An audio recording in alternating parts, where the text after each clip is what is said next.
Para gravar aqui a sua fala. E agora o senhor seja bem-vindo e, por favor, nos fale sobre que habilidades e competências são essas que a gente precisa para o futuro. Oh, meu Deus! Que responsabilidade é esta? Eu estou aqui olhando 60 pessoas, né, nos ouvindo. E eu fiquei organizando mentalmente a minha fala, para depois colocar um pouquinho no papel, e pensei sobre a noção de responsabilidade. Como é falar sobre habilidades e competências após pandemia? Algo que, na verdade, todos nós estamos tentando descobrir melhores caminhos para que possamos lidar com isto que nos foi posto, né? Uma situação que, pelo menos eu, nunca imaginei vivenciar, que mudou muito da praxis, né? Do olhar sobre o fazer psicológico, falando um pouquinho mais do fazer ao qual eu estou mais presente hoje, que é o fazer da clínica e o fazer da docência e da pesquisa, que novos caminhos foram impostos, né, de alguma forma, e que nos foi colocado a liberdade da escolha, do ir em frente ou refutar ou negar este novo, que até onde eu consigo ver, não vai ser tão transitório no sentido de até a vacina. Eu acho que é algo que vem nos acompanhando e que vai permanecer, né? Eu faço uma alusão a essa perspectiva porque desde 93, deixa eu só conferir aqui a data para eu não errar na cronologia, porque faz tanto tempo. Eu acho que desde 93 ou 4 que eu trabalho já com ensino. Eu coloquei aí no currículo ensino médio só para ilustrar, mas naquele período o professor ele poderia entrar em sala de aula mesmo sem ter a graduação. Era o que eles chamavam professor eventual. Não era nem substituto, era professor eventual. E antes de 95, existia a disciplina de psicologia no ensino médio. Então, os formandos em psicologia, que no caso eu pertencia a esse grupo, a gente começava a lecionar, né? Psicologia geral, psicologia da aprendizagem, porque já existia, ou ainda existia, o curso de magistério, né? Tinha curso de contabilidade, que eram os cursos técnicos que o governo oferecia, né? Então, desde aquele período, o ensino põe entre aspas, vamos chamar de remoto, só que com outra instrumentalização, ele já existia. E ele sempre sofreu muita crítica, né? Principalmente uma crítica ligada ao mercado, nessa questão da automação, né, do trabalho, onde mão de obra... Eu já desliguei aqui eu já desliguei o microfone. Pessoal, sempre tenham cuidado de desligar os microfones, tá? Por favor. Pronto, professor, já resolvi aqui. Já resolveu. Então, desde algumas pessoas estão sinalizando que o áudio está baixo. O meu? Eu estou ouvindo bem, eu não sei os demais, mas eu estou ouvindo bem. O meu áudio está no máximo aqui. Deixa eu desligar aqui o ar. Melhorou? Eu estou ouvindo bem, professor. Se houver mais alguma informação, deixa eu ver aqui o que está. Aqui está normal. As pessoas estão. Eu acho que é uma pessoa só que. Alguém perguntou o tema da palestra. O tema, vou repetir. Lá na programação tem o tema: habilidades e competências para o psicólogo no pós-pandemia. Isso, né? Aí eu estou fazendo um pouco desse apanhado, que esses instrumentos de educação não presenciais, eles fazem parte, pelo menos na minha história, há mais de aproximadamente 30 anos, né? Mas sempre com muitos questionamentos, né, em relação ao lugar, né, das tecnologias na educação. Porque nós somos uma cultura onde o presencial é o ápice do trabalho, né? Diferente de outras culturas, onde vai se ampliar o conceito do que é ser presencial. O Rogers ele vai trabalhar muito essa ideia do conceito de encontro, e mais para frente eu vou colocar um pouquinho, porque coaduna muito essa perspectiva de que onde podemos trabalhar para além do encontro físico, né? Seja na educação, seja no recursos humanos, seja na clínica, seja na escolar, no hospitalar, em qualquer possibilidade onde o trabalho, não só do psicólogo, mas do pedagogo, do administrador, de pessoas, né? Que vão exercer de alguma forma influência sobre outras, e ele vai refletir de que forma, quais recursos nós precisamos ter para que esse trabalho se efetive para além da questão presencial. E a pandemia, ela trouxe muito à tona essa discussão, né? Do que é educar por um instrumento tecnológico, do que é se fazer presente em um namoro, em um casamento, em uma família, de maneira tecnológica, o que é ensinar de maneira tecnológica e aprender de maneira tecnológica. Então, isso é uma questão que, de alguma forma, a pandemia cristalizou, deu forma, trouxe à tona algo que já vem na história da sociedade se construindo, ganhando um corpo, que eu posso citar da minha própria história individual, em média, há 30 anos, onde nós trabalhávamos com educação de jovens e adultos. Tinha lá o Telecurso 2000, onde as pessoas, além de assistirem a aulas presenciais, elas levavam para casa fitas de conteúdos, e essas fitas eram assistidas, depois elas eram... o aluno construía uma resenha, essa resenha era depois trazida para uma reflexão, e várias pessoas produziam trocas, né, significativas daquela aprendizagem que até então não tinha iniciado na forma bancária de ensino, como diz Paulo Freire, né, que o professor transmite e o aluno aprende. Mas era uma educação mais progressista, barra participativa, onde o aluno se tornava também responsável pela produção do trabalho dele. Então, essa educação chamada à distância, como hoje poderia ser híbrida, ou poderia ser também remota, né? Sempre sofreu muitas críticas, porque nós temos o imperativo de que o trabalho humano precisaria se dar frente ao humano, no contato, na aproximação também física, né? E hoje nós nos deparamos com esta situação em que todos nós tivemos que nos deparar.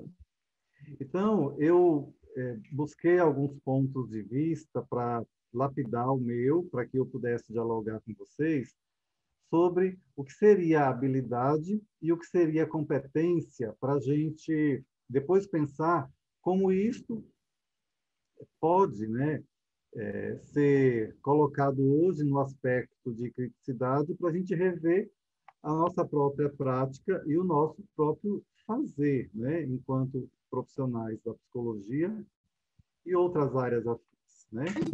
Então, tem um conceito que diz assim, que são habilidades, né? Porque nós, psicólogos, precisamos ter habilidades e competências. Mas, muitas vezes, nós não sabemos o que é cada elemento desse, né? Então, eu resolvi fazer essa perspectiva para a gente, primeiro, ter esse conceito claro. Então, o que é uma habilidade, né? são capacidades que uma pessoa adquire para desempenhar determinado papel ou função. Estão associadas ao saber fazer uma ação física ou mental que indica a capacidade adquirida. Aí eu pensei num exemplo que pudesse deixar mais explicado essa questão. Aí eu coloquei assim: considerando um caso bem simples sobre habilidades, 2 pontos. Um discente, nas séries iniciais do curso de psicologia, vai aprender a ler e a escrever como psicólogo. Quando ele domina esse processo, podemos falar que ele apresenta as habilidades de ler e escrever como tal profissional. Aí eu volto aqui, não, é aqui, eu cliquei no lugar errado. Ixi, será que eu saí do Zoom? Vocês estão me ouvindo? Estou ouvindo, professor. Estou, né? Então, porque eu acho que eu Tranquilo. cliquei no lugar errado aqui, que eu não sei como voltar. Espera aí. Mas eu estou lhe vendo e lhe ouvindo. Então eu vou continuar às cegas. O senhor está usando o celular? Eu entrei no Zap, mas abri no notebook. E aí eu cliquei aqui, deixa eu ver se... Ah, voltou, aqui. Voltou? Pronto, Pronto. A achei. gente está aqui. Então, assim, as habilidades que nós vamos precisar desenvolver seriam todas aquelas práticas específicas do nosso trabalho. Então, veja, quando eu coloquei ler como psicólogo, porque cada especificidade vai ler os objetos com a ótica que lhe cabe. Ou seja, o mesmo fenômeno, ele pode ser lido pelo sociólogo, pelo filósofo, pelo engenheiro, pelo psicólogo, com o olhar que cabe, a especificidade daquele olhar. Então, o exercício do nosso olhar é a construção de uma habilidade que vai, com a amplitude dessas habilidades, construindo competências. Mas eu só sei que eu desenvolvi a competência de ler enquanto psicólogo se eu internalizar os códigos das literaturas. Por isto que, quanto mais profundidade eu tiver em algum autor ou em autores, mais habilidade eu terei para falar sobre aquele tema, ou para expressar conhecimento, ou olhar pericial sobre determinado foco. Lembrando que nenhum de nós nunca terá todas as habilidades desenvolvidas, nem na própria profissão, porque nós podemos escolher determinados caminhos onde serão exigidos mais habilidades específicas X do que habilidades específicas Y, né? Mesmo dentro da profissão. Então, enquanto habilidade, nós temos o saber fazer uma entrevista, seja uma entrevista aberta, semi-aberta, estruturada, semi-estruturada. Nós precisamos aprender aplicação de técnicas de exame, sejam eles projetivos, expressivos, inventários, saber mensurar, saber laudar, saber clinicamente compreender aqueles dados. Isso tudo é construção de habilidades. Eu preciso adquirir o repertório específico de uma literatura com a qual eu vou me casar, seja para a vida inteira ou por algum tempo, enquanto carreira, né, profissional / acadêmica. Então, tudo isto compõe um corpo de habilidades que vai dizer se eu estou construindo com uma maior eficácia / competência, né, as minhas 2 pontos, competências enquanto psicólogos. Então, cada disciplina que traz dentro dos seus recursos instrucionais e as suas habilidades desejadas, né, ela está ali construindo algo em mim que será útil e necessário para um exercício maior, que é o fazer enquanto psicólogo, né? Que será a competência. Então, se eu tiver habilidades, porém, eu não aglutinar, eu não dialogar, eu não comungar estas habilidades no ato da competência, eu ficarei com um conteúdo praticamente estéril. Por exemplo, eu posso aprender a aplicar um R1, que é o Manual de Inteligência Infantil, mas ficar na aplicação e na quantificação, e não desenvolver uma habilidade de raciocínio lógico, indutivo, dedutivo, que é necessário para a clínica, onde a soma dos dados ela vai compor um olhar global sobre os dados apresentados. Bem princípio de Gestalt. O todo maior que a soma das partes. Então, as habilidades, elas são diversos elementos, diversas aprendizagens, que são partes de uma psicologia, onde elas, em algum momento, dentro da minha consciência, dentro do meu aparelho subjetivo, vai construir em mim competências. Porém, elas sozinhas, elas não me qualificam como alguém competente para o exercício, porque ela pode ficar no nível da informação. E informação por si só não gera competência, tá? Gera um tipo de saber, tá? Que é um saber informativo, cognitivo, intelectual, mas a competência ela engloba diversas dimensões, além da aquisição do conhecimento. Por exemplo, eu posso ter economistas que têm saberes, ou seja, têm habilidades diante do saber econômico, mas isto, enquanto plano prático, não existe. A pessoa não consegue exercer a sua profissão e nem colocar aqueles conhecimentos à mercê da sua própria vida. Porque a competência está ligada a um fazer maior de integralidade de habilidades adquiridas. Tá? Então, no campo, ser psicólogo é além do ter habilidades específicas enquanto saber de um determinado campo de conhecimento. Isso não me torna competente. Aí eu continuo, né? Competência. Estão me ouvindo bem? Sim, professor. Né? Sim. E só para chamar a atenção, vocês podem perceber que, diante de tudo que eu falei sobre habilidades, em nenhum momento apareceu a dimensão tecnológica. Não apareceu trabalhar online, não apareceu saber utilizar recursos instrucionais da tecnologia. Então, a habilidade da formação do psicólogo até antes da pandemia não compunha esta habilidade que todos nós estamos obrigados a desenvolver. Eu, particularmente, não tinha, como ainda não tenho, grandes habilidades com tecnologia. Estou aprendendo para lidar com esta nova perspectiva colocada enquanto habilidade.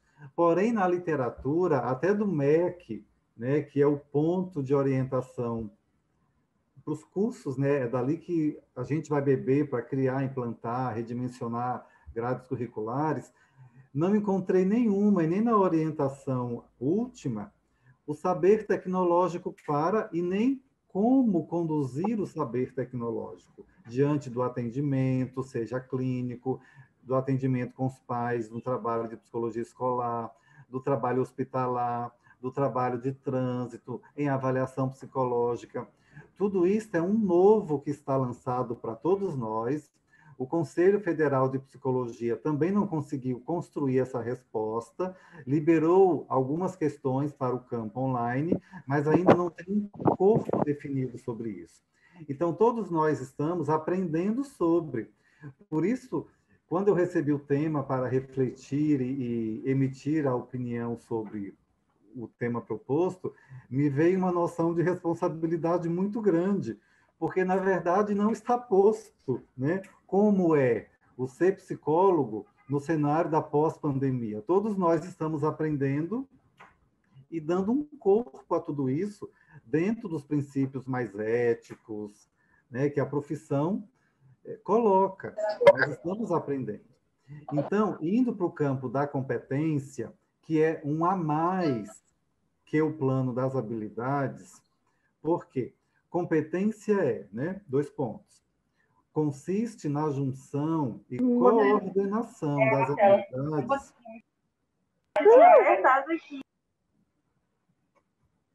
Já Pronto. fechei aqui, professor. Gente, prestem atenção se os microfones de vocês estão desligados. Às vezes vocês ligam. Eu tô aqui controlando os microfones, mas às vezes um escapa de mim.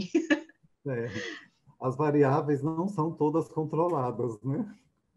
Nem na vida, nem no microfone.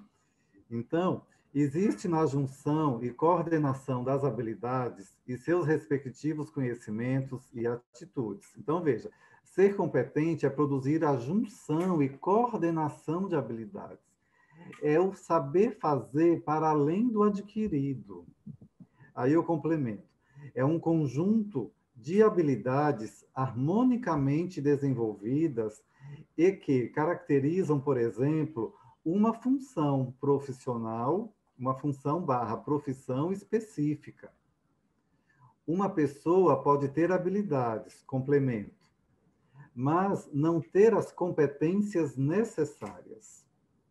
A competência é uma qualidade de apreciar e resolver um problema, enquanto a sua capacidade, habilidade, aptidão e idoneidade e outros elementos que nós precisamos ter no exercício de algo para nos sentir competentes diante disso. Ou seja, para eu ser um bom psicólogo, não basta eu me formar em psicologia e saber o que Skinner, o que Freud, o que Lacan, o que Jung, o que a psicometria, 2 pontos, dizem sobre. Eu preciso ter uma capacidade elaborativa, criativa, reflexiva, pensativa, para aplicar isto de uma forma que vai perpassar por mim, enquanto consciência viva de psicólogo, frente àquilo que está posto. Por quê? As literaturas, por mais profundas que elas possam ser, mas aquele fenômeno vivenciado, ele é pertencente àquela experiência. E aquela experiência, não necessariamente, alguém já escreveu sobre ela, alguém já refletiu, porque ela é nova. Como, por exemplo, a experiência que nós estamos vivendo. Atender, exercer a nossa psicologia com as habilidades e competências que nos pertencem, com os recursos tecnológicos que até então não eram frequentes no nosso trabalho. Então, se coloca aí algo novo do como fazer, porque nós precisamos buscar nossas habilidades para que elas pudessem ser aglutinadas nas nossas competências. Mais abaixo, eu vou falar um pouquinho de relatos de experiências que vivenciei, onde as minhas habilidades, logo, a minha competência precisou ser refutada frente ao posto colocado hoje para todos nós. Então, veja, a literatura sobre habilidades para o psicólogo, ele traz algumas capacidades, né, que seriam necessárias para o nosso exercício. Eu vou citar apenas algumas por questões de tempo, tá? Porque já são 4h30. 3h30, né? 3 e 3h30. meia, mas lembra que o senhor ganhou uns minutinhos aí, se precisar. Tá, então vamos usar. Então ele coloca assim, enquanto habilidades, né? Nós precisamos ter capacidade para manter sigilo profissional sobre os assuntos tratados, pelo menos na esfera do trabalho, porque é aquela história, né? Se a pessoa é fofoqueira na vida dela, ok, ela vai responder por isto. Mas isso vai ferir a imagem que ela tiver para alguém de psicólogo, porque não cabe ser fofoqueiro ao psicólogo.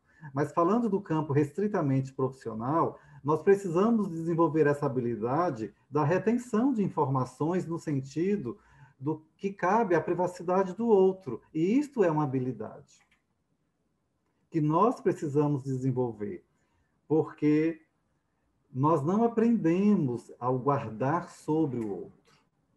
Pode ver que, em geral, nos encontros sociais, sejam encontros familiares, encontros de amigos, saidinhas da igreja e etc., é muito comum o tema ser uma terceira pessoa. Então, quando um tema é uma terceira pessoa, ali se instaura, teoricamente, uma fofoca. Existe teoria sobre fofoca na psicologia. Então, eu preciso exercitar em mim o exercício de quê? Deixa eu falar sobre mim ou sobre objetos que estão no mundo, mas não sobre a privacidade do outro, porque um dos maiores patrimônios pertencentes a alguém é sua privacidade, é o seu direito de existir. E isto cabe e é um respeito, e temos que acatar este princípio que rege o nosso código ético, que é o do sigilo, né? Do sigilo em relação ao outro, né? Do que pertence ao mundo do outro, não só porque ele nos disse no consultório, mas porque ele é uma pessoa que precisa ser respeitada na sua singularidade. Então, é uma habilidade que nós precisamos ter, que é o sigilo profissional, mas que eu, particularmente, gosto de estender para o exercício da minha humanidade, enquanto ser humano. O meu sigilo enquanto pessoa, né? A minha ética na relação com o outro. Outro ponto que é habilidade, né? Respeitar os limites da nossa atuação.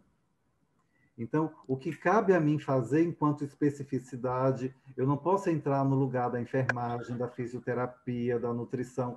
Existe um lugar que é pertencente ao meu fazer e ao meu falar. Eu não posso me apropriar de um lugar que não me pertence no trabalho. E isso na vida também, pensando em teoria constelacional, eu não posso ocupar um lugar de mãe se eu sou filho. Eu posso ser um filho mais responsável, um filho que lidera, mas eu não posso ocupar o lugar de mãe porque aquele lugar já tem um dono para aquele lugar. Então, dentro do nosso trabalho, existe um lugar posto e eu só posso ir até ali. Então, eu tenho que respeitar os limites da minha atuação, inclusive enquanto metodologia. Se eu exerço uma prática humanista, eu preciso saber os limites que esta compreensão epistemológica e teórica impõe. Eu não posso misturar, fazer farofa epistemológica, porque, primeiro, eu não domino todos os conhecimentos. Segundo, existe limite ético, técnico, instrumental, operacional e de encaminhamento nas especificidades teóricas e nos campos de atuação. Então, eu preciso saber o que me cabe, enquanto psicólogo na escola, enquanto psicólogo no consultório, enquanto psicólogo no hospital. Existe um limite de atuação, e inclusive um limite de lugar. Se eu sou psicólogo de um idoso, eu não sou o filho dele. Se eu sou um psicólogo de uma criança, eu não sou o pai dele. A minha fala é outra, é uma fala do lugar que me pertence. Não é apenas no lugar do CRP, é no lugar da ética, do papel, do alcance, do poder simbólico posto. E isto tudo é habilidade que a gente precisa desenvolver ao longo da nossa qualificação de habilidades, porque isso a gente não aprende em uma cadeira ponto. A gente se forma não só na faculdade, mas ao longo da vida, buscando a nossa lapidação constante. Porque o limite da atuação, ele passa também pela nossa compreensão ética. Só que a ética, ela tem um lugar posto, que rege o princípio de todos nós no nosso fazer. Aí ele traz uma outra capacidade, que é de produzir raciocínio abstrato, dedutivo e indutivo, porque o psicólogo não trabalha muito com eu vou colocar entre aspas, com o óbvio da coisa, com o concreto da coisa. Nós trabalhamos com a sutileza, quase sempre com o não dito, o não posto, mas o que está ali no nível do inconsciente ou do não verbalizado, né, que não está na linguagem verbal, mas numa linguagem privada, ou no inconsciente, ou numa linguagem não simbolizada, como Rogers coloca. Então, nós trabalhamos com dimensões muito subjetivas. Porém, essa linguagem subjetiva, ela ganha um corpo objetivo quando é criado conceitos e recursos para entendê-lo. Como, por exemplo, na psicanálise, o deslocamento, a projeção, a abreação, a transferência, como em outras literaturas, vão ser criados e desenvolvidos princípios para ler aquilo que não está visto a olho nu, mas só num campo das simbolizações e da compreensão do discurso, do entendimento mais íntimo daquela pessoa que está. E isto não está no óbvio, e isso não está no revelado simplesmente, é isto que eu estou dizendo. Nós vamos codificando, compreendendo a linguagem, traduzindo, um termo que a gente usa no humanismo, clarificando, ou colocando ao outro o entendimento, né, que o olhar científico lê sobre aquilo, e assim criando a relação dialógica, discursiva, reflexiva, analítica, os nomes que a gente quiser usar conforme a referência teórica que a gente usa. Então, essa habilidade do raciocínio, ela também é um estímulo que nós temos que estar ali o tempo todo operando sobre, porque essa capacidade a gente tem que desenvolver e ela não está pronta. Por exemplo, eu já tive vários alunos que fizeram estágios comigo e orientações que eram padres, pastores, pedagogos, médicos, advogados, juízes, ou seja, eles não tinham a leitura, vamos dizer, eles não tinham aprendido a ler e nem a escrever enquanto psicólogos. E muitas vezes eles vinham para a supervisão trazendo a sua bagagem histórica, formativa, para a clínica psicológica. E aí entrava aquela questão, espere, o olhar que nós temos que construir aqui não é esse. Pessoal, é o olhar de psicólogo. Oi? foi mais um acidente de microfone, professor, já resolvido. Uhum. Então, esse olhar, ele é construído, ele já não é pronto. Por isso é tão importante a formação. E a formação não quer dizer apenas pegar o livro e ler, sabe? Existem gênios, claro que existem autodidatas que são geniais, ok, são pessoas muito diferenciadas. Mas falando de um ser humano comum, nós precisamos do outro para nos ensinar. E até ontem esse outro nos ensinava no corpo a corpo, praticamente. É nos sentar junto, nos pegando pela mão, nos alfabetizando. Porém, em tempos de hoje, como vai se dar essa troca, essa relação dialógica? Distante, pela tela de um computador. É uma questão que a gente não tinha pensado ainda que pudesse acontecer e que pessoas poderiam e precisariam ser formadas através de um outro canal de diálogo. Porque existe o diálogo presencial, mas também existe o diálogo online, existe a relação afetiva presencial, existe a relação afetiva online, e existem outras coisas também, o sexo presencial, o sexo online, a fé presencial, a fé online, enfim, o online chegou, século XXI. Eu sempre costumo dizer assim, né? Às vezes em atendimento, tem pessoas que falam, Leal, né? Não tem mais para onde ir, não tem mais onde paquerar, enfim, tudo fechou, o mundo acabou para esse canal, né? Aí, às vezes, eu reflito assim, antigamente as pessoas paqueravam, conheciam outras na praça, depois da missa, na festa do divino, nos bailes, né? Dos 15 anos de formatura, enfim, nas comunidades, as pessoas se conheciam de uma cidade para outra, nas festas. Hoje tudo isso meio que acabou. Hoje a praça é o Tinder, é o Happn, é o Instagram, é a praça do tempo pós-contemporâneo.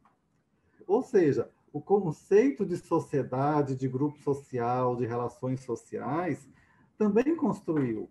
Antigamente era discoteca, era praça, era cair na pista. Hoje é cair na internet. Então, o sentido mudou. E muita gente está revendo conceitos que tinham sobre onde conhecer alguém, como fazer amigos, como trocar, né? Enfim, as coisas mudaram. Então, tem outras diversas habilidades aqui pertencente ao psicólogo, eu só vou ler porque eu quero entrar em outras questões, tá?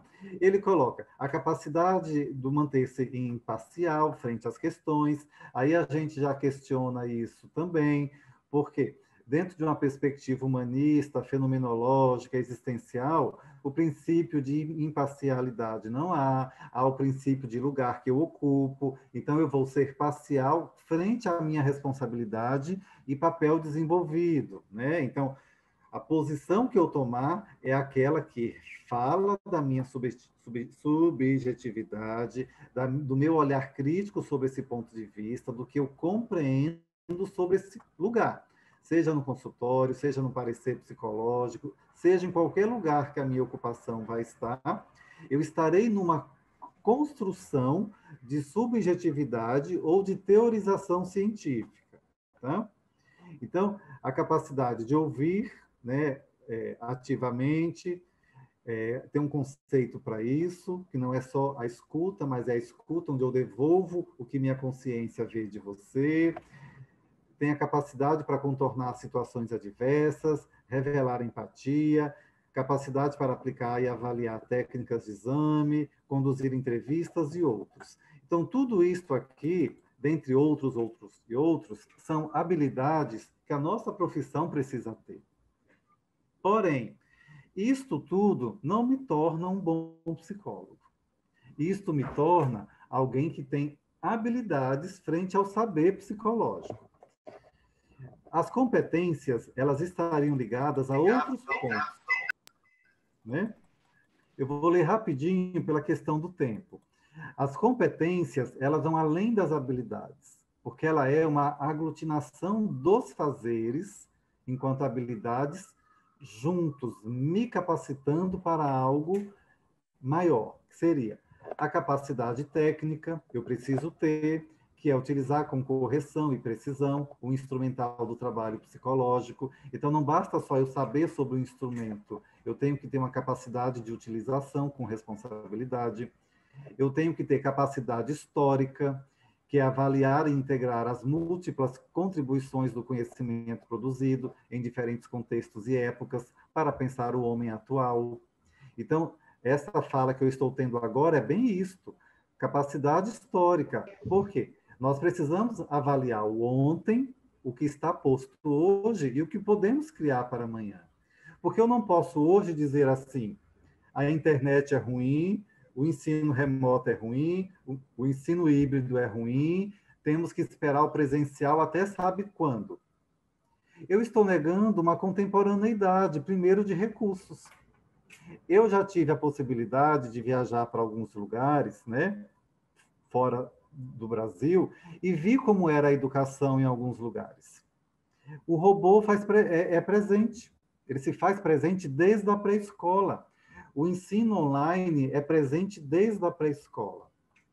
O professor, ele orienta, ele participa desde a pré-escola à distância. Inclusive, em escolas japonesas, existem robôs que interagem dentro da sala de aula, passando princípios éticos para os alunos. Por exemplo, hora de limpar a sala. No primeiro dia de aula de uma criança no Japão, elas não vão aprender sobre o A e sobre o B, usando a nossa linguagem aqui, né? O A e o B, brasileiros. Eles vão aprender a limpar a mesa, a limpar a sala, a limpar os banheiros, a fazer o lanche, a guardar o lanche, organizar o universo. A letração, ela vem em outro momento. Em outros países também. Há algum tempo já existe a participação de professores em banca online. Eu já participei de bancas na Espanha, estando em São Luís. Eu participo de banca lá no Mackenzie, em São Paulo, estando em São Luís. E isso não foi após a pandemia. Isso foi após um olhar de que existem recursos instrucionais mais baratos. Ao invés de pagar uma passagem aérea, uma hospedagem para um professor para participar de uma defesa de doutorado ou de mestrado. Sendo que a internet resolve esta questão. Tá? Quantas pessoas precisavam, há anos atrás, viajar de um continente para o outro para dar um abraço a alguém que ama? Hoje nós temos a chamada de WhatsApp, que na mesma hora, no mesmo segundo, você vê alguém que está na Austrália. Você quer fazer um curso de inglês com alguém lá da Nova Zelândia, você clica e consegue. Você quer entrar no Museu do Louvre, você entra. Você quer conhecer Londres, França, Indonésia, você entra na internet e você conhece. Então, podemos assistir aula dentro de Sorbonne através da internet, de Oxford pela internet. Então, a pós-pandemia, na verdade, cristalizou, trouxe à tona uma questão que é embrionária no nosso país, mas a tecnologia, ela sempre foi mal vista na nossa realidade social. E eu defendo que existam os motivos que, em tese, justificam esta resistência, que é a nossa falta de qualificação. Nós vivemos numa sociedade onde a qualificação humana para o trabalho é muito ruim. Então, há anos atrás, quando os bancos começaram a criar a automação, né, onde caixas perderam empregos, escriturários perderam empregos, começam a reação política sindical. E, de certa forma, tem ali o seu porquê, tem o seu justo enquanto conflito, porque pessoas vão perder empregos. Mas, ao mesmo tempo, a tecnologia não para. Ela vai para frente e sempre irá. Então, os governos precisam pensar em políticas públicas para quê? Para abraçar estas pessoas que ficarão desassistidas em seus trabalhos. Porque é uma questão de política pública. É como muitas vezes as pessoas falam assim: ah, a psicologia é elitizada. A psicologia é uma ciência de elite. Nunca. Isso não é uma questão da ciência, é uma questão de política pública. É uma questão de governo. Existe advogado público, mas ele fez o concurso e está lá trabalhando. O Estado está pagando para ele exercer aquele trabalho. O juiz é um servidor público. Ele está lá recebendo para isso. O médico é um servidor público também. Ele está lá na UPA, no posto, recebendo para isso. Então, tem políticas públicas. Mas e o psicólogo?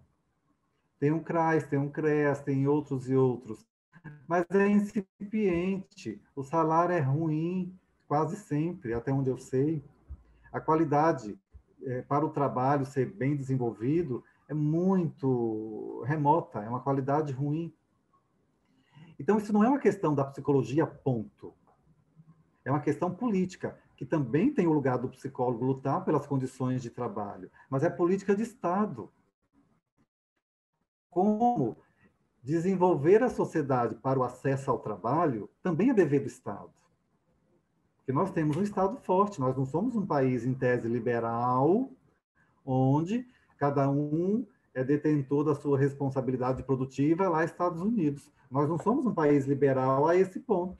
Nós temos resquícios de liberalidade, mas, no fundo, nós temos uma centralização estatal muito forte, que não cumpre o papel dela. Mas se você chega em países mais desenvolvidos, uma França, uma Itália, uma Espanha, não é comum a gente encontrar empacotador em supermercado, não é comum, às vezes, encontrar caixa no supermercado, não é comum encontrar porteiro nos prédios, é tudo muito automático. Você leva e você digita a senha, você leva, passa pelo leitor lá do código, paga pelo cartão, você mesmo empacota e sai. Agora, as pessoas têm acesso ao trabalho. Então, nós somos um país, nesse sentido, muito medieval enquanto desenvolvimento, né, enquanto habilidade, enquanto competência para o trabalho. Então, a automação, a tecnologia, ela de fato vai gerar muito desemprego, inclusive nas docências, porque se antes eu tinha 10 professores para dar uma disciplina, eu posso ter um ou dois que contempla, porque o grupo vai estar online. Então, claro que tem o gerar desemprego, mas isto não tem volta, no meu ponto de vista. Chegou em qualquer lugar do mundo, a tecnologia entrou. Até nas tribos indígenas mais remotas, nas tribos africanas mais remotas, a tecnologia chegou. E é para lá que vai. Antigamente, nos lugares mais pobres economicamente de São Paulo, chegou a educação à distância, que era o EJA, que era o ensino por fitas, Telecurso 2000. chegava lá nas periferias, e eu trabalhei lá. Hoje chega a internet, amanhã vai chegar outra coisa. Isso não para. O caixa eletrônico chegou nos bancos. Amanhã será outra coisa, é o PIN, é outra coisa, que talvez nem do caixa eletrônico vai precisar para ter o técnico de manutenção dele. Então, o mundo caminha para este lugar. Mas cabe sim aos governos criarem políticas públicas de assistência não só assistência de verba, mas assistência de capacitação para o trabalho, de habilidades para novas profissões e por assim vai. Tá? Então, o exercício da psicologia em tempos pós-modernos também é isto. Entrando já aqui no relato de experiência, porque urge o tempo, né? Mas falando aqui um pouco das competências, ora, só mais um.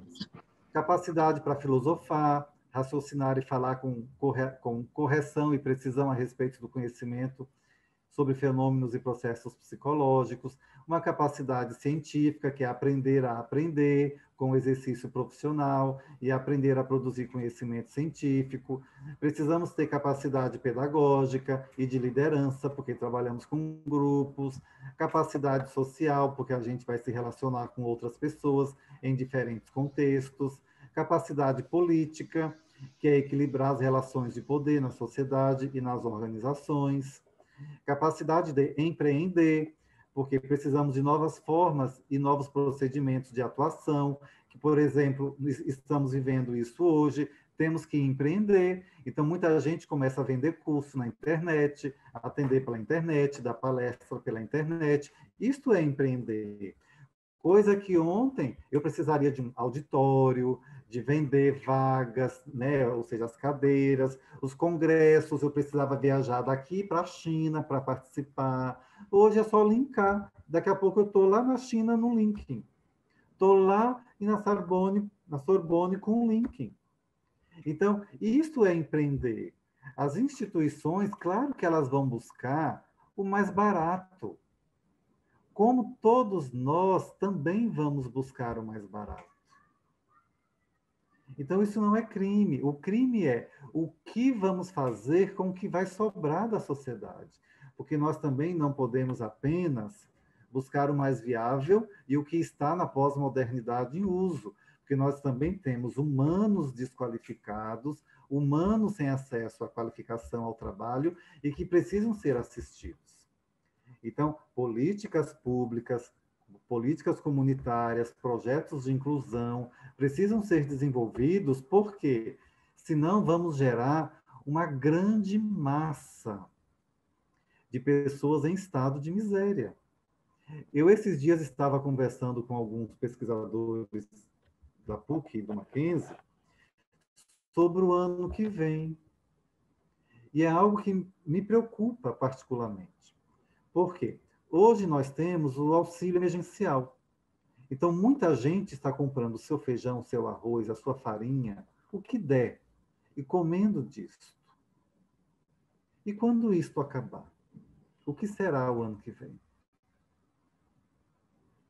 Então, é uma questão que é posta para todos nós, porque nós vivemos nessa sociedade, nós estamos implicados nela, então, de certa forma, temos responsabilidade, porque pertencemos a esta sociedade, e o que será feito dessa grande multidão desassistida? Porque os desempregos não vão voltar só porque dezembro virou e entrou janeiro. Então, nós temos uma escala de desemprego enorme, nós temos em breve um auxílio emergencial que acabou, não sei por onde vai andar essa questão das bolsas famílias, não sei. Então, nós vivemos uma possibilidade de uma grande questão civil mesmo, em um período próximo, que até então nós não sabemos o produto disso tudo. Mas, falando especificamente do nosso trabalho, nós precisamos ter a capacidade de empreender.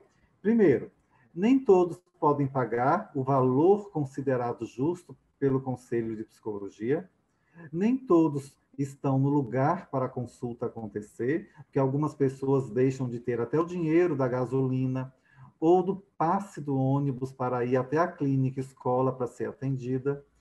Nem todas as pessoas que estão desempregadas podem ir lá no Recursos Humanos de uma empresa que ela foi chamada para entrevista, para se submeter a uma série de baterias e de entrevistas, que às vezes são várias, porque ela está praticamente passando fome, ela não tem dinheiro para pagar o transporte, para se submeter ao processo. E o que vamos fazer com essas pessoas? Simplesmente excluir?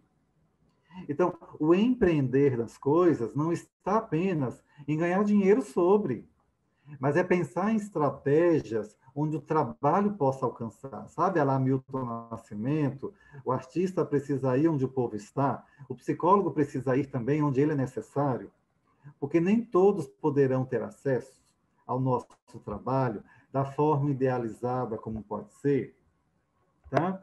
Então, são vários elementos aqui que falam de competências, e vocês estão vendo que a competência do psicólogo, ela é muito maior do que ter uma habilidade específica de um fazer.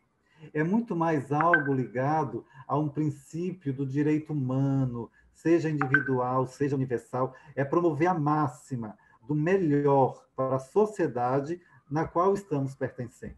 Tá? Aí fala da capacidade ética, até da capacidade religiosa, que é lidar com o absoluto e com a diversidade de absoluto que existe na vida das pessoas. Tá? A capacidade estética, que é avaliar a satisfação e o prazer que o seu trabalho está produzindo nas pessoas, porque o trabalho tem um objetivo, o objetivo é a promoção de algo, no nosso caso, de bem-estar, mesmo que para esse bem-estar chegar, eu preciso provocar sofrimento no outro, porque falar da dor dói, né? E assim caminha a humanidade. Professora Rejane, eu tenho quanto tempo? Professor, teoricamente, nós já estamos no final, mas para quem chegou depois, eu quero só fazer um lembrete. Infelizmente, a gente teve um imprevisto com a nossa palestrante de agora às 16 e a palestra vai ser cancelada. Então, o professor Carlos pode ficar mais um tempinho. E eu acho, professor, que algumas pessoas talvez queiram falar, porque não sei se o senhor está acompanhando o chat. Não, Mas o deixa eu chat, ver aqui. não, o chat está assim, excelente, excelente colocação, excelente reflexão, perfeito. Várias Ai, que bom, concordâncias aqui. que Inclusive, bom. eu comentei algumas coisas, mas eu acho que depois a gente abre o espaço para o diálogo. Mas o senhor ainda pode usar alguns minutinhos para terminar. Ah, então tá bom. Deixa eu voltar para cá, peraí. Deixa eu ver onde é que eu estava, me situar nesse empreendedor que estou agora, de aprender a trabalhar com novas ferramentas. Então, eu vou fazer para vocês um relato para sair um pouquinho de habilidade e competência, onde eu, como psicólogo, como educador, fui atingido, tá? Então, olha, na minha formação, eu concluí minha graduação em psicologia em 94. Antes eu tive a de pedagogia, mas eu não concluí. Mas então, assim, em 94 não existia esse lugar do tecnológico no saber do psicólogo, nem testes eram vendidos pela internet, não existiam aplicações de alguns instrumentos pela internet, era tudo presencial. Então, olha a evolução das coisas, né? A educação à distância sempre foi mal vista, desde o início dela, sempre foi mal vista. Ela sempre foi colocada como um destruidor de carreiras, como um subtrabalho, aquele lugar que só professores desqualificados aceitariam exercer. Sempre foi assim a educação remota, que naquele tempo o remoto era por fita cassete. Colocava a fita lá no... Ah, esqueci o nome. No toca CD. Toca CD, não. Toca DVD. Toca fita VHS. E as aulas passavam lá. Então, sempre foi mal visto, porque a figura do professor como centro na sala de aula sempre foi muito importante. E eu sempre vivi com essas angústias ao longo do tempo. Porque, de alguma forma, eu sempre fui a favor dessa possibilidade. Porque eu via que, claro que não é a melhor educação, mas eu via que para determinadas realidades era a educação possível. E entre a educação ideal e a educação possível, eu fico com a possível, mas buscando que ela seja a melhor possível, não a pior possível. Então, quando eu trabalhava com educação à distância via fita de VHS, eu acho que o nome é esse, VHS, Eu procurava Videocassete, professor. videocassete, de videocassete, exatamente. Eu procurava fazer o melhor, porque eu via a pobreza daquelas pessoas no sentido econômico mesmo. Elas não podiam ir para o centro da cidade, porque elas ficavam nas periferias da cidade, mesmo a cidade periférica, elas ficavam nas periferias das periferias. Então, era o que elas tinham de melhor. Então, muitas trabalhavam durante o dia como empregadas domésticas, como porteiros, profissões consideradas menos qualificadas, no sentido de formação, porém muito nobres, mas era o acesso que essas pessoas podiam ter para elas alcançarem um primeiro grau na época, que se chamava o primeiro grau, para terminar a oitava série, para depois fazer o segundo grau, que era o terceiro ano. Né? Então, isso vem de muito tempo. A avaliação psicológica à distância, que é algo que se coloca agora, nós precisamos aprender a fazer, porque muitas vezes a entrevista tem que ser feita com alguém lá que está em Espírito Santo. Eu, por exemplo, fui contratado para selecionar alguns diretores para uma empresa que vários moravam em outros estados. Um no Espírito Santo, um no Ceará, um em São Paulo, um no Maranhão. Eu fiz todas as internets online, as entrevistas online. Nenhuma foi presencial. Aí vocês podem pensar, e as técnicas de exames psicológicas, né, que ainda não foram autorizadas para ser, né, acho que essa é a conjugação certa, aplicadas em internet, né? Aí amarra, porque nós precisamos construir instrumentos que vão facilitar a vida desse novo momento. Então, o que eu fiz? Eu fiz, claro que não de forma psicométrica, mas eu fiz de forma compreensiva, o mostrar de algumas lâminas do TAT, não para a técnica do TAT enquanto psicometria, mas para a pessoa criar falas projetivas e que depois pudessem me instrumentalizar para eu ler um pouco daquela subjetividade não revelada. Mas eu não coloquei que ali foi um teste psicológico. Eu coloquei que ali foi uma apreensão frente a um estímulo dado. E a partir dali eu construí uma percepção sobre o que eu via, que coadunava muitas vezes com a minha leitura na entrevista pela fala e construía a minha percepção. Então, isso é o novo onde qual nós precisamos nos colocar.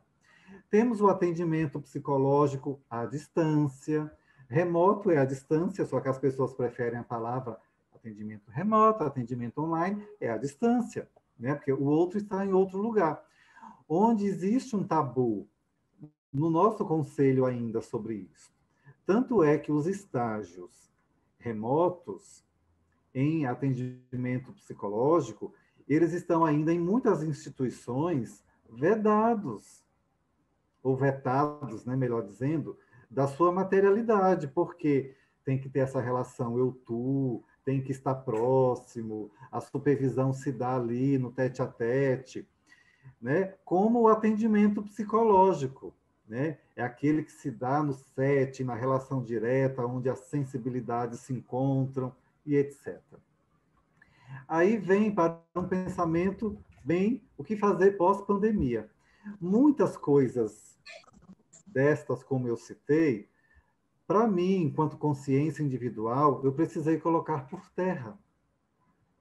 Porque eu precisei me atualizar enquanto habilidade, veja, não enquanto ética, que a ética ela é algo maior que nos rege. Então, tem lá a ética do sigilo, a ética da seriedade, da profundidade metodológica, a ética que rege o trabalho pertencente a cada um de nós. Eu não vou entrar muito nessa questão, né? Porém, o instrumental do como fazer o trabalho, nós precisamos nos adaptar. Então, veja, algum tempo atrás, várias pessoas diziam assim, Leal, eu vou ser transferido, trabalho na Vale, vou ser transferido para Belo Horizonte. Você pode me atender pela internet? Eu dizia não. Porque dentro de mim, eu fui fruto de uma geração que exercer a clínica era a pessoa ir ao consultório. Veja, eu jamais ir até a pessoa. A pessoa que tinha que me procurar. Ela que tinha que, sabe, solicitar. Tinha que ser espontâneo da pessoa. Claro que isso tem aí algumas coisas básicas que regem. Mas em relação à internet, né, eu tinha esse desconforto, que era uma falta de habilidade minha e até de competência.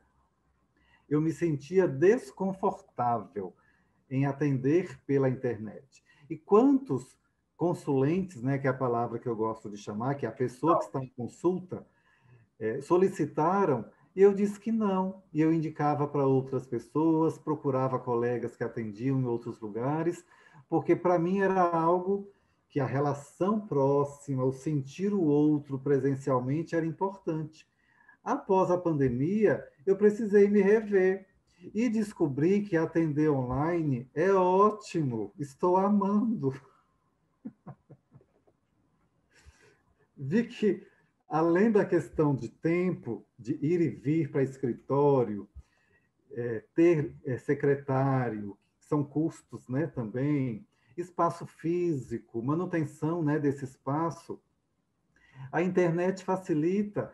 E eu descobri que encontro terapêutico, ele se dá quando duas pessoas estão dispostas a se encontrar.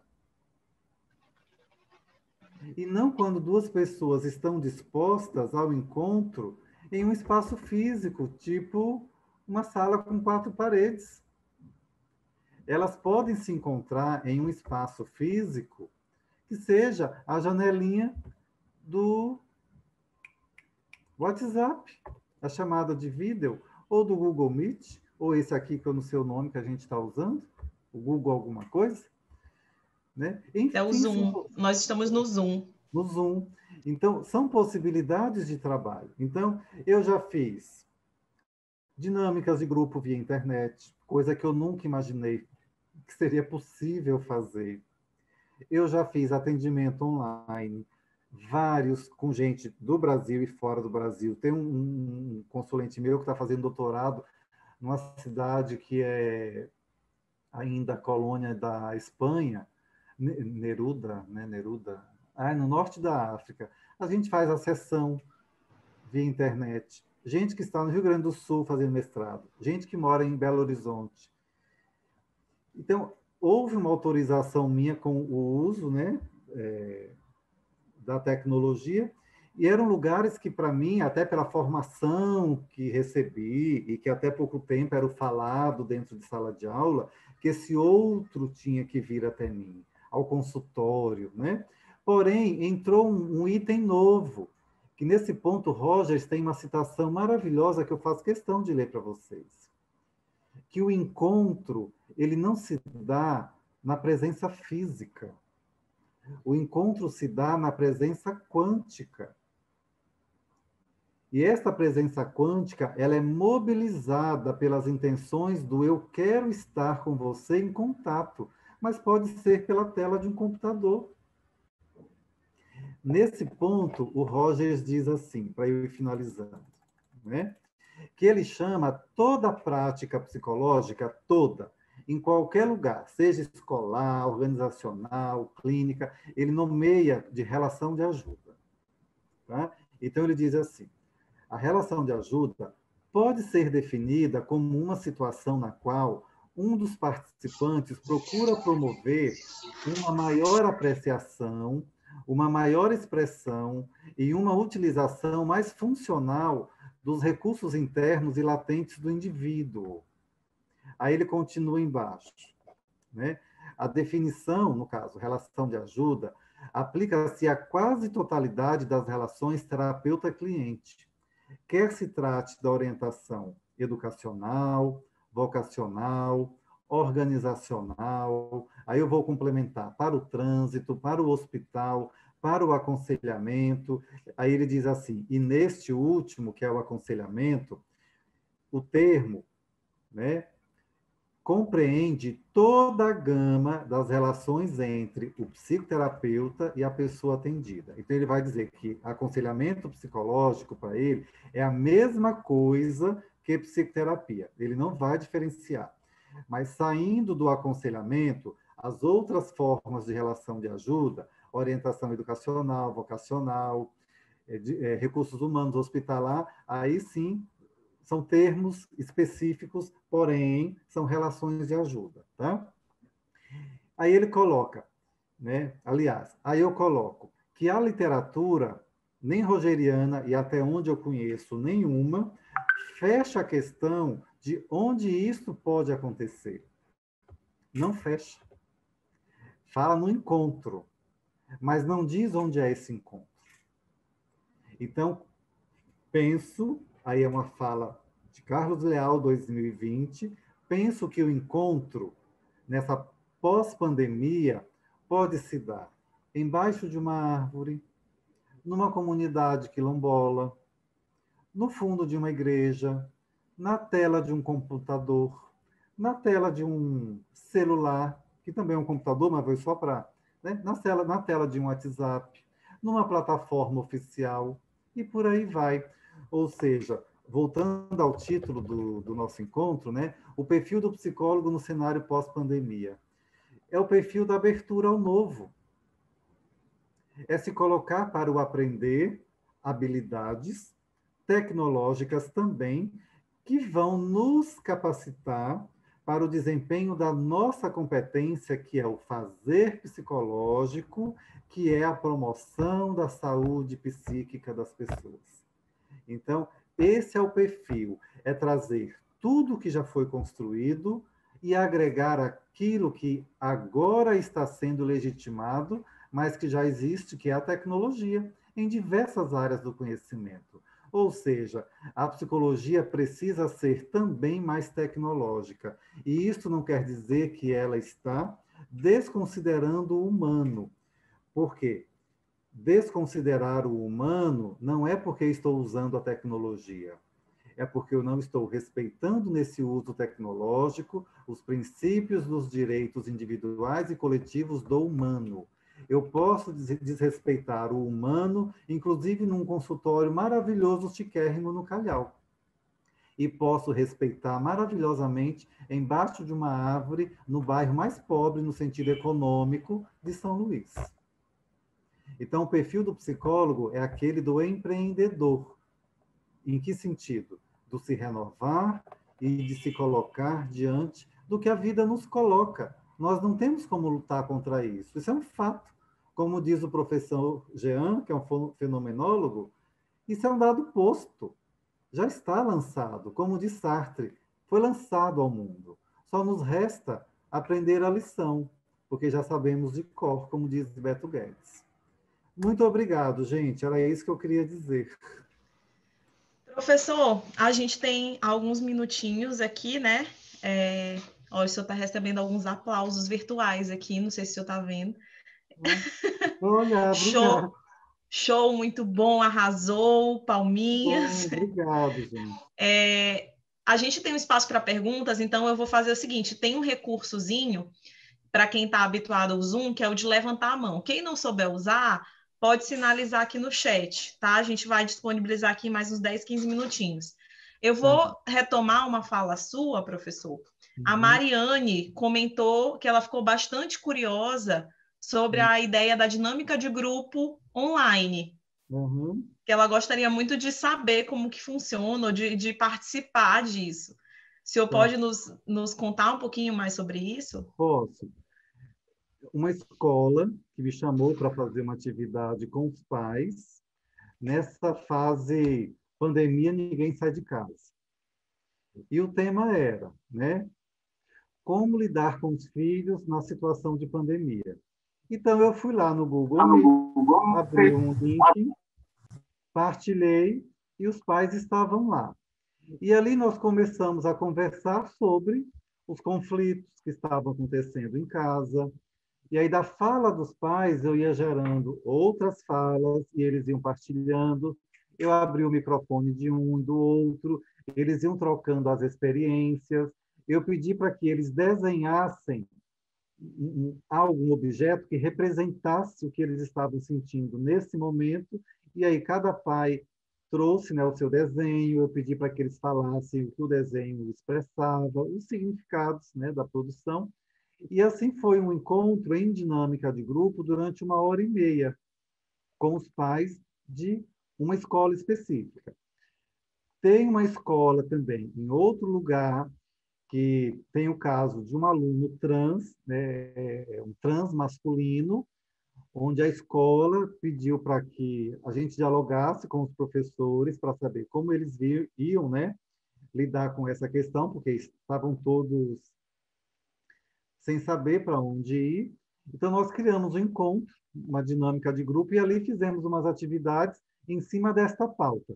Como é receber um aluno trans masculino dentro de uma escola, numa cidade X, conservadora, com os pais com 1000 preconceitos, papapá, papapá. Então, o tema da dinâmica girou em volta dessa questão. E ali nós usamos músicas, pequenos trechos de filme, para elucidar a temática. Foi assim, tá? Que se deu. A Mariane comentou que achou muito sensível e interessante a proposta. Uhum. Pessoal, a palavra está aberta. Alguém gostaria de fazer pergunta? Olha, o Caio Biásio, não sei se eu li certo. Estou tendo experiências muito legais com atendimento em grupo. No caso, faço encontro com crianças do 5º ano de uma escola aqui de Campinas. Nossa, tem uma pessoa de Campinas. Olha só que coisa legal. É, Nós não teríamos uma pessoa de Campinas na nossa jornada se não uhum. fosse online, professor. Olha aí. Fernanda é de São Paulo. Nossa, depois eu quero saber como que vocês souberam da nossa jornada. Olha aí, a gente, né, É, atravessando aqui as fronteiras interestaduais. Tem alguém da Paraíba, Paraíba, nossa, Paraná, Paraná, Recife. Meu Deus! Ribeirão Preto, Eu tô de Ribeirão Preto, eu tô chocada. Gente, nossa, bem-vindos olha, a São Luís do Maranhão. Aqui, Pernambuco, Pernambuco. Ficou sabendo pelo Simpla. Bahia, meu Deus! Que coisa legal, que nossa, massa! Nossa, eu tô surpresa e muito feliz. Olha aí, professor, o que olha, seria da nossa jornada de psicologia, um evento local voltado para o nosso público acadêmico, né, para os alunos uhum, da UNDB e das outras instituições locais. E aí agora a gente tem gente de tantos lugares. Muito bem-vindos ao UNDB. Hoje e amanhã estaremos aqui. que ótimo. Professor, eu queria fazer um comentário Uhum. provocativo, já que ninguém quer Tá, perguntar. tá. Eu fico me Eu, perguntando, porque...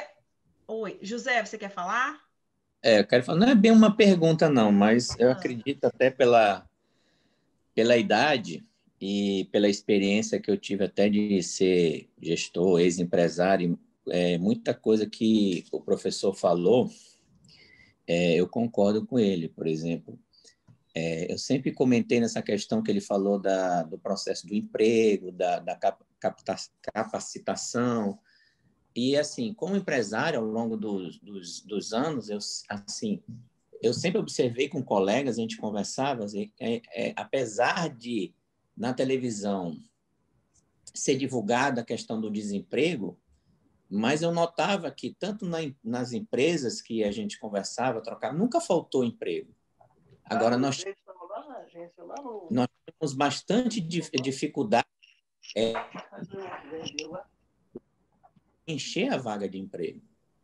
Tá? E isso é uma coisa que ele colocou muito bem, e eu posso dizer por experiência que é mais ou menos isso, assim, que a gente nota mesmo.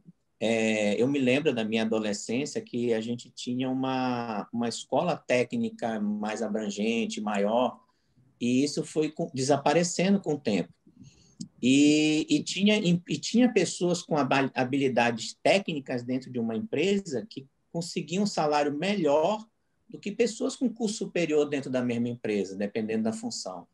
Porque essas Uhum. pessoas, era muito mais difícil e complicado você achar pessoas com habilidades e competências na área técnica do que curso superior.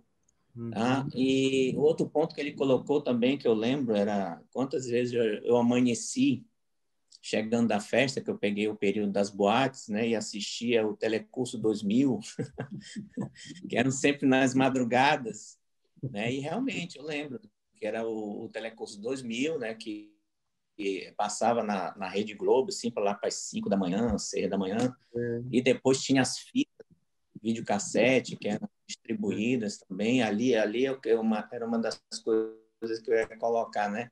O sou que dessa mudou de lá época. para cá, porque aquilo ali foi... É? Sou dessa época. Foi um início de uma aula remota, né? É, Então, assim, parabéns pela fala aí de muitas coisas. Gostei muito da sua palestra, né? E algumas coisas realmente eu queria reforçar, até pela experiência, alguma coisa que o senhor colocou muito bem.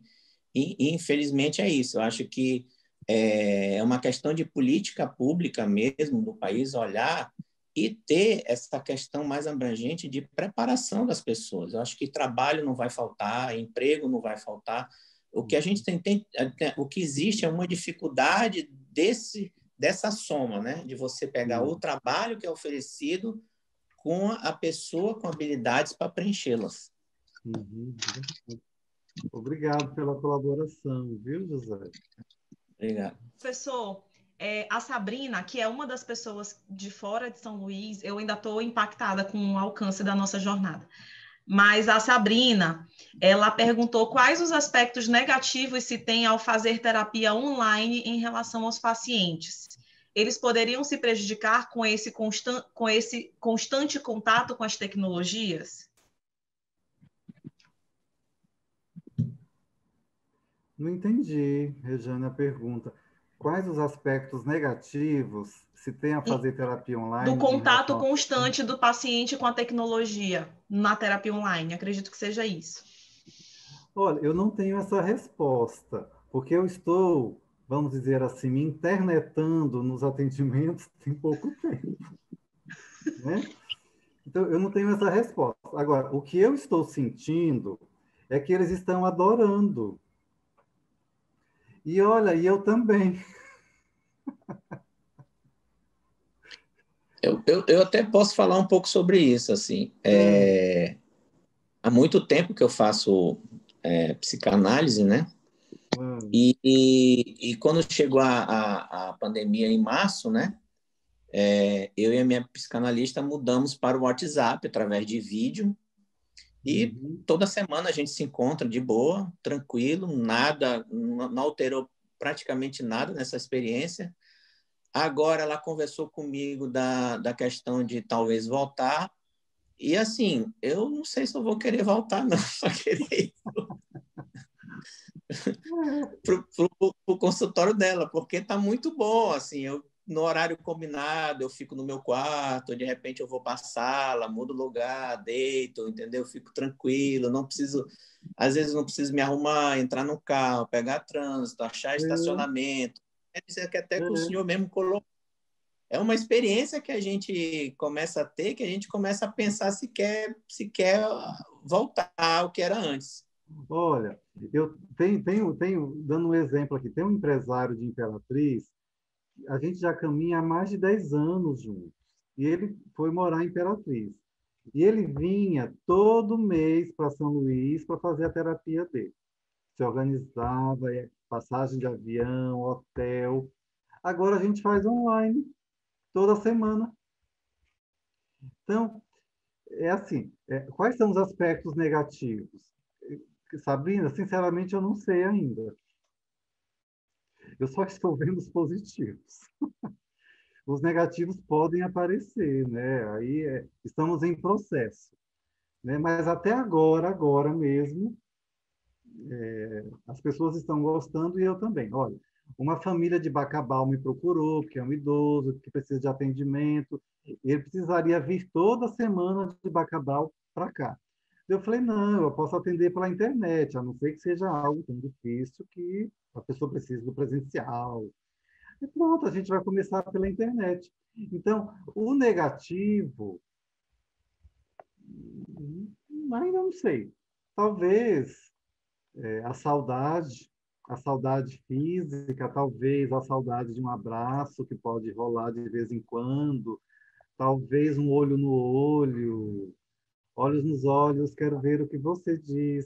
Enfim, questões mesmo das relações humanas, né? Que o presencial também é importante, porque O tecnológico, ele tem um lugar, claro que ele não substitui inteiramente o contato humano, né? Existe o lugar do humano, né? Mas o atendimento por si só, se ele tem um fator negativo, me veio aqui agora, só se ele tornar-se só assim. Eu acho que só o assim, eu acho que deve gerar um ponto negativo, porque acho que nós somos humanos e nós temos carência do contato, né? Carência do contato mais próximo fisicamente, a lá Brasil, porque tem países que não tem necessidade disso. Isso é coisa bem nossa, lá Brasil, bem sul-americano mesmo. Então, de repente, esse seja um ponto que a gente vai começar a sentir um pouquinho mais de saudade. Porque tem lugar que as pessoas não têm questão do toque, do se encontrar, do se ver pessoalmente, né? Isso é muito coisa nossa, de um país mais tropical. Eu gosto de contato humano, né? Mas estou me saindo bem na internet. De repente, amanhã nasce uma carência de eu quero ver vocês. Quem sabe? Né? Novas competências, né, professor? É, Que eu acho que nossa, é essa a centralidade da fala. O momento pede que a gente desenvolva novas competências. A Sue é uma aluna nossa, ela falou que as dificuldades, né, ela pensou na estabilidade da internet, algum tipo de ruído na fala, por inconstância da rede ou do microfone, né? se eu É, vivencio a isso, questão da não. falta de privacidade para algumas pessoas, Sim. Olha, aqui né? tem Ana Letícia, ela escreveu algo interessante. Ó. Essa Hum. questão do sigilo de dados é muito delicado.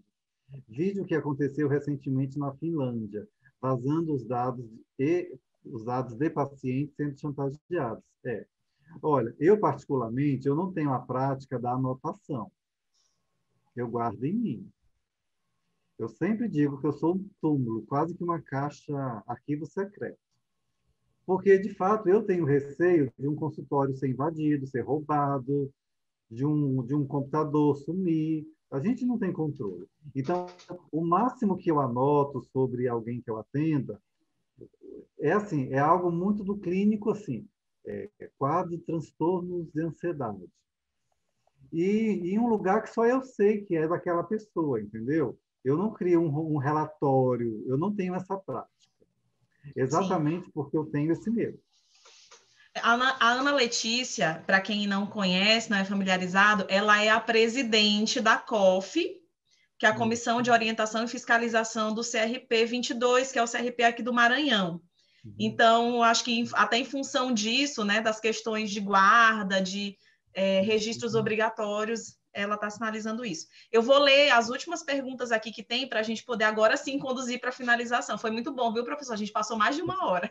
Obrigado. Olha, a Marciana perguntou se você percebe se no atendimento online as pessoas ficam menos inibidas ao falar de sua história. Se eu percebo isso, não, É, não percebo.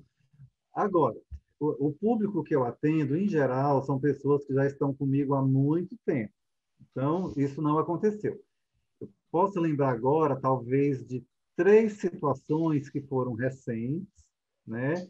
Então, eu leio que o recente, que o receio, não é por ser pela internet, é porque estamos ainda construindo um vínculo da confiança, dessa abertura da fala íntima, porque terapia é um processo de ficar nu para alguém. E ninguém fica nu só porque é psicólogo, é porque o psicólogo eu vou falar. A relação de confiança terapêutica, ela vai se construindo.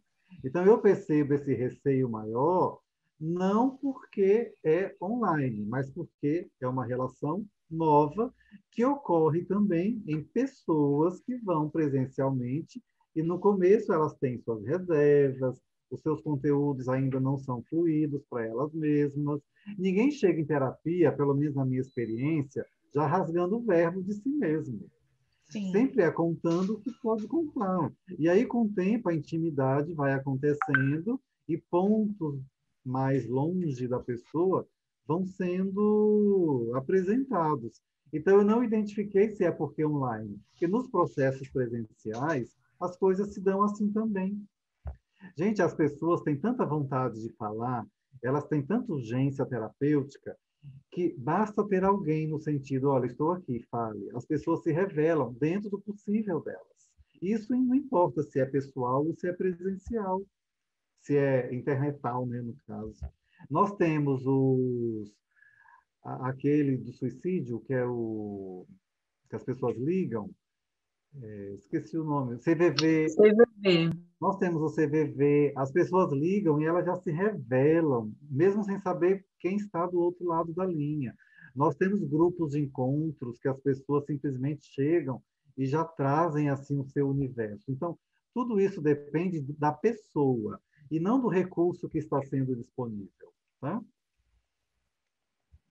Bom, eu ia fazer uma provocação, mas eu vou deixar para a próxima conversa que a gente vai ter, professor, porque eu acho que a gente merece uma parte 2 desse bate-papo. Gente, algumas pessoas, antes de eu finalizar, algumas pessoas estão me perguntando sobre frequência, né, para gerar certificação. O Zoom, ele faz um relatório automático de quem entrou. Então, não precisa assinar frequência, porque a gente tem esse relatório, a gente contabiliza pelo relatório.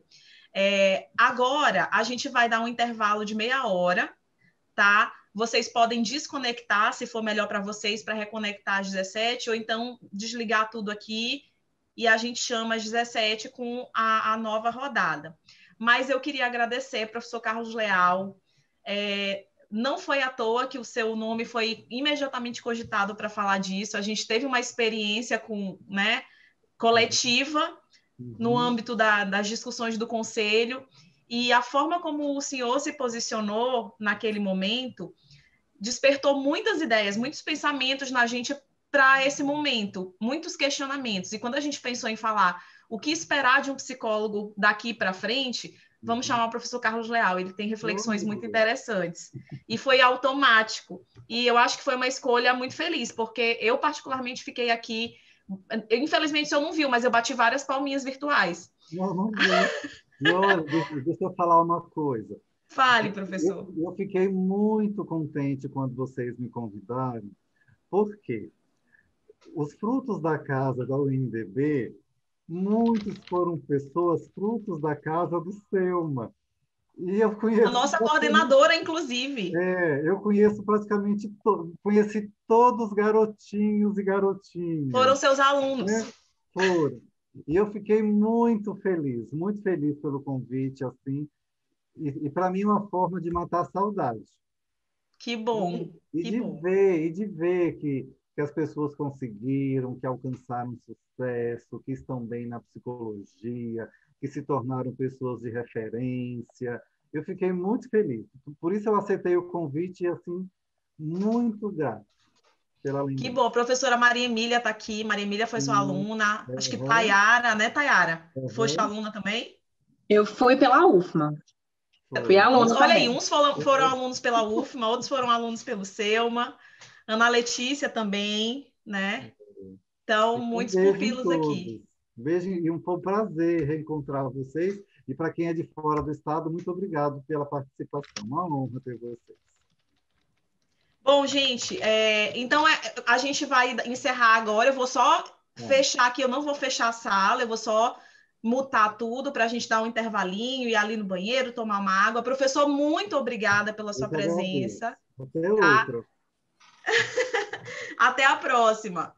Tchau. E os participantes, tchau, professor. E os participantes eu vou mutar aqui, gente, daqui a 30 minutinhos a gente vai falar depois de alguém que foi nosso professor, dá um certo nervosismo, né?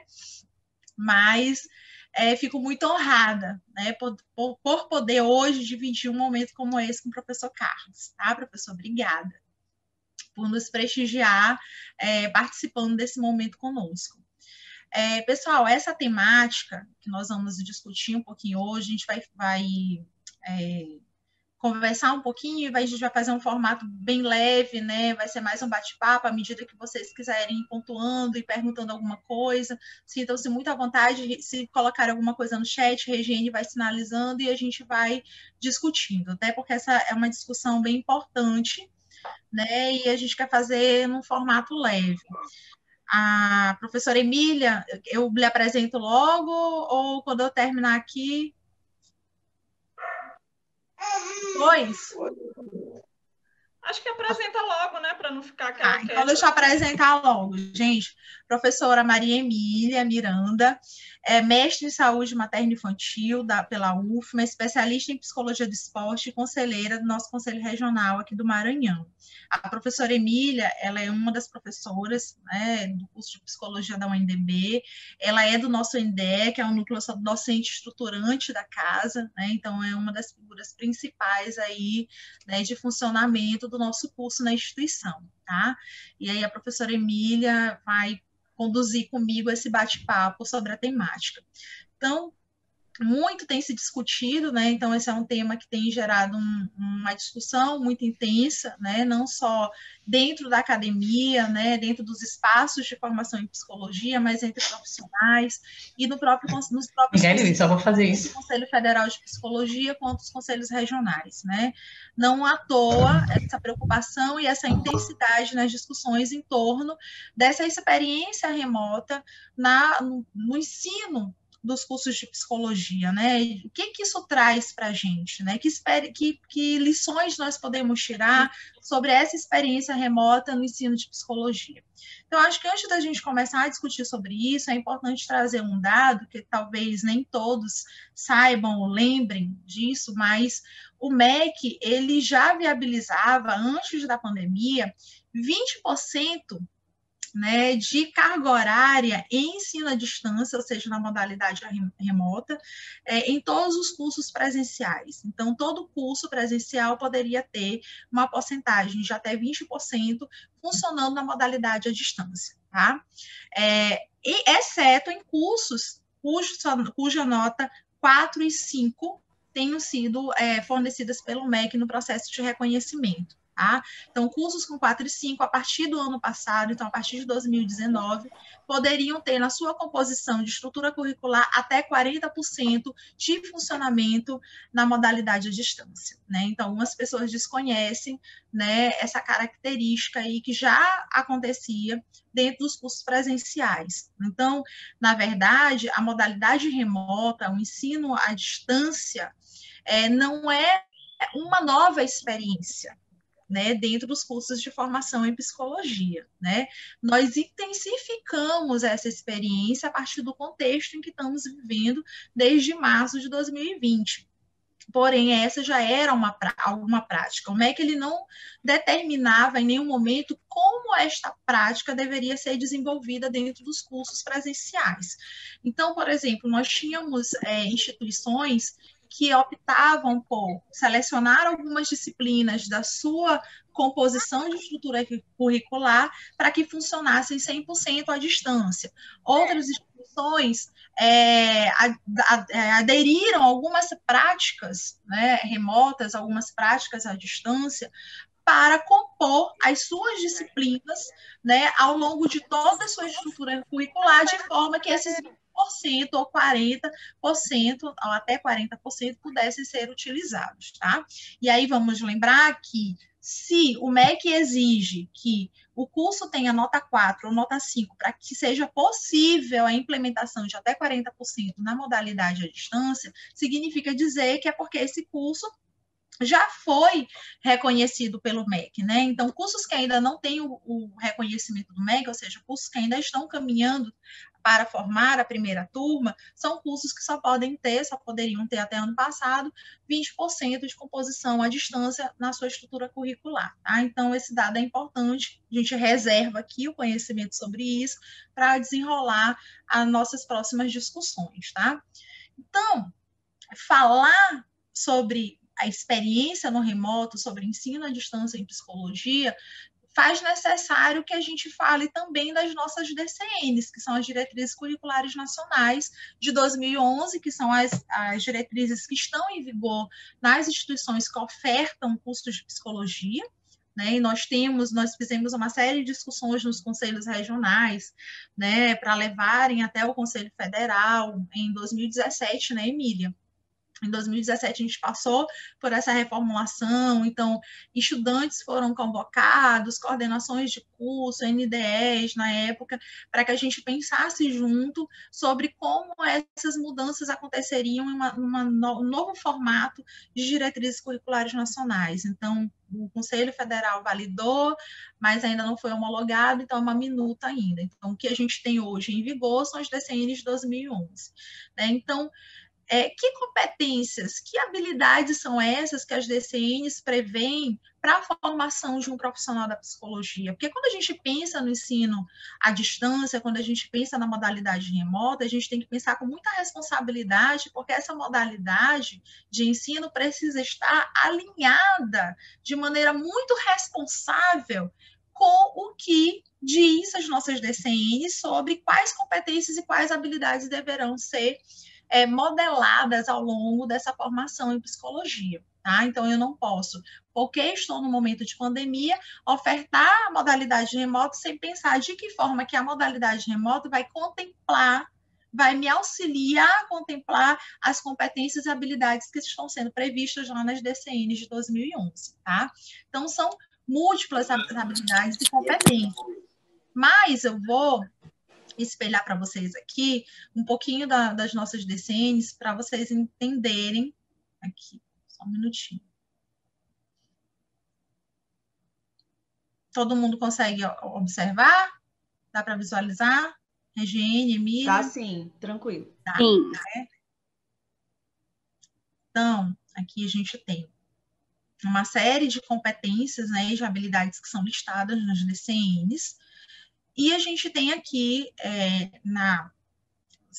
a habilidade que atuar profissionalmente em diferentes níveis de ação de caráter preventivo ou terapêutico, considerando as características das situações e dos problemas específicos com os quais se depara.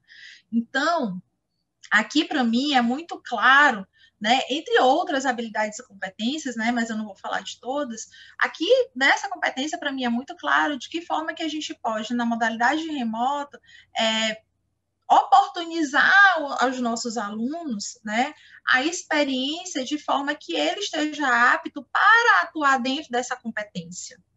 Né? Então, eu tenho que prever, né, os problemas específicos com os quais, né, esse aluno vai se deparar lá no mercado de trabalho, ou na própria modalidade de estágio. Nós estávamos preparados para a pandemia? Nós, em algum momento, ao longo da nossa vida, pensamos que chegaria um momento de todo dia ter que sair de casa com uma máscara no rosto, de ter que ir para dentro de uma sala de aula com uma máscara no rosto, um face shield da aula e manter um distanciamento dos nossos alunos, manter distanciamento entre colegas de trabalho. Nós não esperávamos isso, né?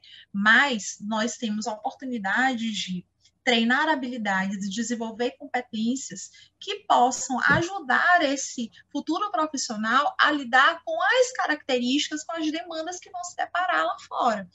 Então, no primeiro momento, todas as aulas presenciais foram suspensas, no momento que pedia isso, né? Não podíamos nos reunir de forma alguma. No momento oportuno, o MEC viabilizou o retorno ao modelo presencial, com todas as medidas sendo tomadas. Então, a gente tem o modelo presencial de volta, mas um modelo presencial com uma série de limitações, com uma série de restrições. Então, por exemplo, hoje o que a gente vive na UNDB é um modelo simultâneo, né? Então, nós temos o formato presencial, então nós temos um quantitativo de alunos que assiste a aula no presencial e ao mesmo tempo, essa aula é transmitida em tempo real para o aluno que não pode estar no presencial, seja porque ele está no rodízio, seja porque ele pertence ao grupo de risco, ou porque ele convive com alguém do grupo de risco e ele pode, da sua casa, assistir a aula. E aí a gente se depara, né, com esse formato, né, que mistura o presencial com o formato remoto, e a gente vai lá para a questão do estágio, que gerou uma série de discussões, né, antes de nós retornarmos agora em 2020.2, e que um medo, né, pairava de que esse aluno não pudesse desenvolver essas habilidades e competências, né, também na modalidade remota. Então, como que eu vou fazer o aluno ir para o campo de estágio num momento como esse, ou esse aluno não vai para o campo de estágio e ele vai executar o seu estágio todo no remoto. Então, não existe essa possibilidade, né? Então, existe uma orientação atual do Conselho Federal de Psicologia, né, que prevê que as práticas, as atividades de estágio, elas possam ser desenvolvidas também na modalidade remoto, porém, elas não podem ser desenvolvidas 100% na modalidade remota. Tá? Então, esse aluno, ele vai para o campo, ele precisa ter iniciado o seu estágio no presencial para que ele exerça alguma prática no remoto. As supervisões docentes, né, elas podem acontecer na modalidade remota? Podem, elas podem acontecer 100%, inclusive na modalidade remota, tá? E aí, claro, com todas as cautelas, né, com todas as...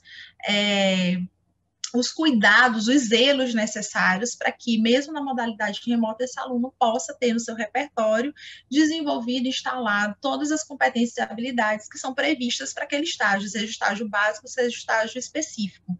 Né? O estágio básico, onde o aluno vai desenvolver as competências e habilidades relacionadas ao núcleo comum da formação dele, e nos estágios específicos, onde o aluno vai desenvolver as competências e habilidades características, né, das ênfases que ele selecionou para cursar ao longo da sua formação.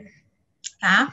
Então, mas, professora, ouve-se muito falar da necessidade que nós temos de ir para o presencial nessa supervisão. Então, de comum acordo, né, acho que grande parte dos supervisores, né, de estágio em psicologia concordam que o momento presencial é extremamente importante para a supervisão de estágio.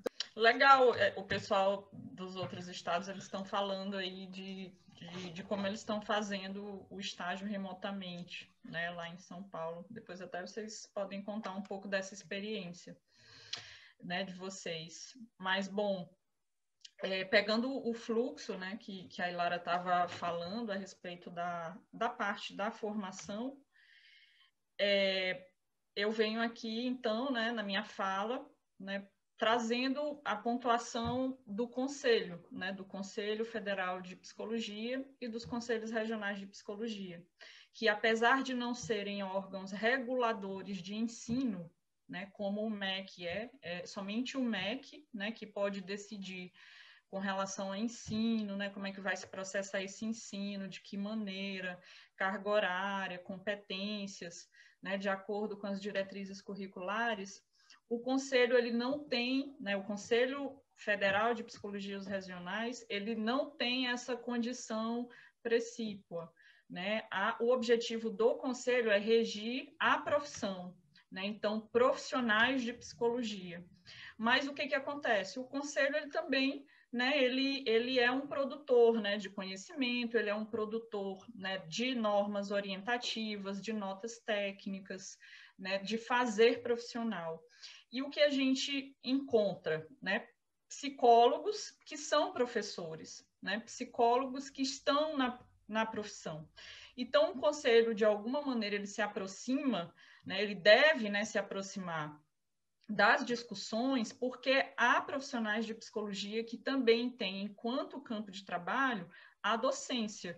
E mais ainda, quando eles estão vinculados às práticas de estágio e a condução das disciplinas de avaliação psicológica, né? Que, como imagino que todos aqui devem saber, né, que a avaliação psicológica, né, é do fazer profissional do psicólogo, e mais ainda, um instrumento de avaliação psicológica, que são os testes psicológicos, eles têm um uso exclusivo, né, profissional, do profissional da psicologia, né? É regulamentado por lei, inclusive naquela lei, né, 4.119 de 1962, que é a lei que cria, né, a profissão de psicologia no Brasil, e lá tem escrito que uma das competências, né, profissionais desse psicólogo é uma aplicação exclusiva, né, de testes psicológicos. Então, a gente tem essa interseção, né, do profissional de psicologia, professor, né, do curso de psicologia, supervisor, né, de campus, de estágio, e o conselho. Então, o conselho ele se aproxima